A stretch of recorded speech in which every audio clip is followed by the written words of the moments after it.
Adamo Coulibaly hors foot. C'est parti. Adamo, est-ce que tu es prêt pour cette interview?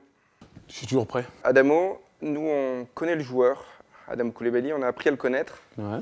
Le mec, Adamo, c'est qui en fait? Oh, Adamo, c'est un garçon qui a grandi dans la région parisienne, qui est né à Paris, qui est un garçon qui a ses difficultés, mais il a réussi à s'en sortir. Il a réussi à s'en sortir dans le football. Donc, c'est une personne très cool, ouvert d'esprit, deux fois marrant et très ouvert en fait. Tu dis que tu as réussi à t'en sortir grâce au foot. Ouais. Est-ce qu'on peut dire que le foot t'a sauvé un petit peu? Carrément. J'ai pas peur des mots. Le foot m'a sauvé. Je sais très bien d'où je viens. Je sais que je viens d'un quartier très difficile, donc je sais très bien que quasiment tous mes amis étaient dans la difficulté. Donc moi, j'ai réussi grâce au foot. Et c'était pas forcément l'issue que je pensais, en fait. Et c'est tombé sur moi, et puis je me suis accroché, en fait. C'était ton destin? Je pense que chaque homme a son destin, et il faut justement pas... c'est-à-dire, il faut savoir prendre son destin en marche, en fait. Je pense qu'il ne faut pas rater la marche, et quand vous ne ratez pas la marche, le destin se met en route, tout simplement. Tu as travaillé, pas un boulot facile en plus. Ouais. Explique-nous un peu ton parcours. Mon parcours est très simple. J'ai travaillé à Peugeot, j'ai travaillé comme chauffeur, j'ai travaillé comme un peu partout dans la région parisienne. Donc en fait, je me suis accroché à des petits boulots pour survivre, pour vivre une vie normale. Et puis sans lâcher le foot. Et en parallèle de ça, je me rappelle très bien quand j'étais en CFA à Poissy. J'enchaînais la nuit le travail à Peugeot et la journée j'allais à l'entraînement, tout en restant très réaliste et en me disant que voilà, si je ne réussis pas dans le foot, je vais réussir dans ma voie normale, dans un travail normal comme tout le monde. Est-ce que pour résumer, est-ce qu'on peut dire que tu étais un mec de banlieue qui a un petit peu galéré quand même finalement? Ouais, on peut dire ça. Je suis un mec de banlieue qui a beaucoup galéré, mais qui a été beaucoup réaliste au moment où il fallait en fait. Parce que c'est bien de jouer le mec de banlieue, mais c'est bien aussi de savoir d'où on vient, mais surtout de vouloir avancer. Parce qu'il y a beaucoup de mecs de banlieue, comme on dit. Peut-être que je suis un mec de banlieue ou dans une situation difficile, mais je vais mettre tous les atouts de mon côté pour pouvoir réussir. Donc aujourd'hui, forcément, ça a changé. Ma situation personnelle a changé, professionnelle, donc forcément, ça fait plaisir à tout le monde. Alors, tu as aujourd'hui plus de moyens que quand tu étais cariste. Ouais. Est-ce que le fait de changer de situation, là, tu en parlais à l'instant, ouais. Est-ce que par rapport à ça, tu as perdu des amis ou il y a des gens qui sont devenus jaloux un peu de ta situation? Non, pas forcément. Forcément, après, quand on grandit, il y a des amitiés qui s'éloignent. Parce que forcément, ils font leur famille, ils font leur vie, ils travaillent. Donc forcément, ça c'est des amis. Ce n'est pas des amis qui me jalousent, c'est des amis qui sont un peu plus occupés. Mais on sait très bien que quand vous devenez un peu plus...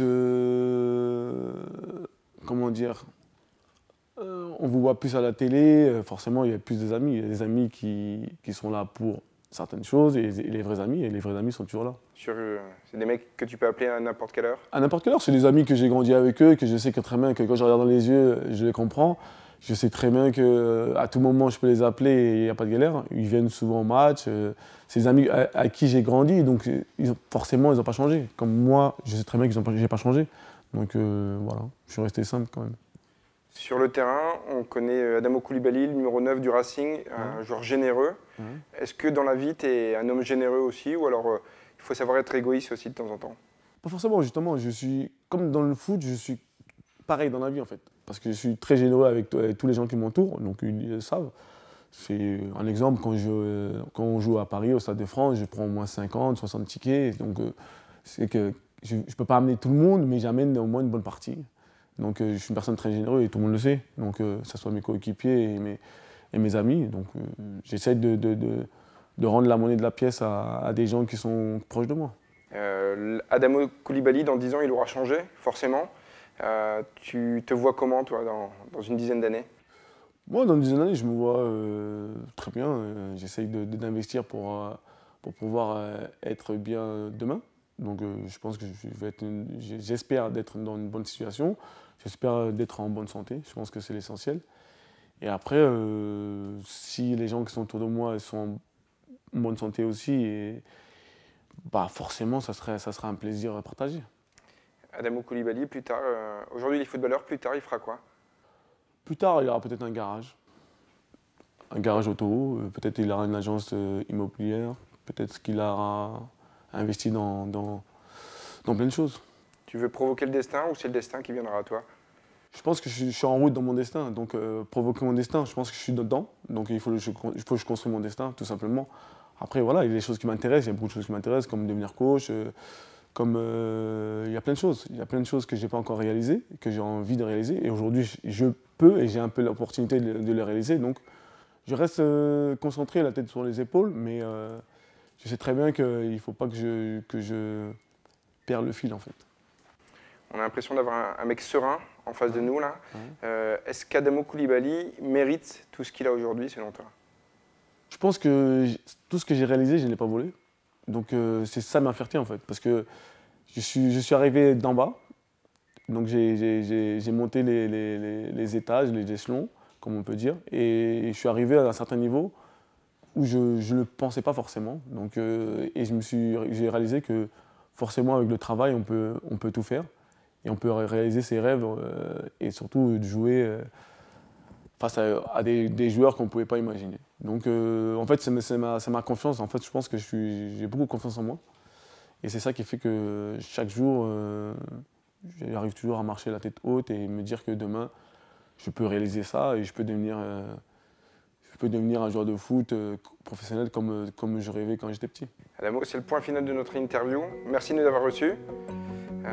Allez, on se lève et on se serre la main maintenant. Ok, ça marche. Merci Adamo. Merci. Clapping. C'est la fin.